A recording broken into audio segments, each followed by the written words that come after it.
On va parler conso maintenant, on va parler de votre argent surtout. Oui, avec Hélène Zélani. Et alors, je crois que ça tombe bien ce matin parce que vous allez parler d'un drame qui me touche très personnellement. Et c'est quoi ce drame? Eh bien, c'est la flambée du prix du chocolat.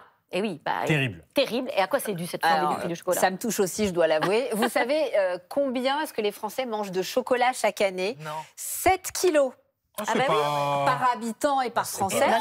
C'est pas mal. On est dans le top 10 et le numéro 1, c'est les Suisses, un peu plus de 10 kilos par an et par habitant. Je pense que je suis au-dessus des 10 kilos. Ah, moi, c'est ce que j'allais dire.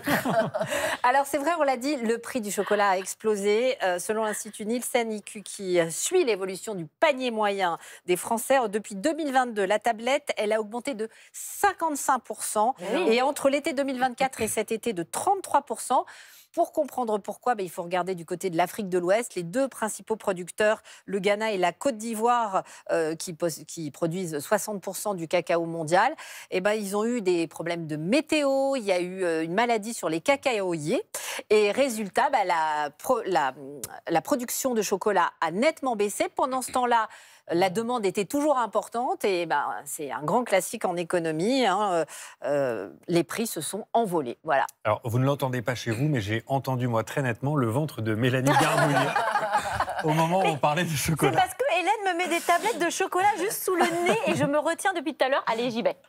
J'y vais. Hélène, toutes ces explications que vous venez nous apporter ne sont pas sans conséquences sur les prix en supermarché, j'imagine. Forcément. Vous prenez une tablette de chocolat noir classique. Elle est passée de 1,50 en 2022 à autour de 2,30 € aujourd'hui. Celle-là, elle est à 2,15 €. Voilà.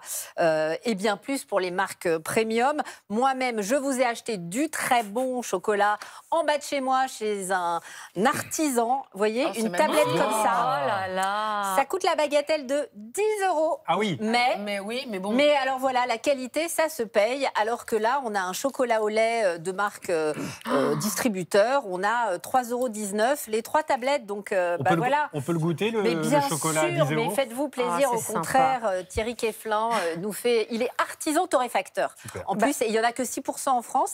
Et il a que 2 ingrédients dans son chocolat. Ah oui, ça change tout. Faites très attention quand vous lisez la composition de vos chocolats. Plus il y a d'ingrédients, moins c'est bon signe. Là, dans le chocolat que je vous montre, il n'y a que 2 ingrédients, les fèves et du sucre de canne. Dans le chocolat industriel, il y a en général 3 ingrédients. Il y a de la pâte de cacao. Et forcément, c'est moins bon au goût. Alors, oui, il y a une grosse différence de prix, mais on en mange moins.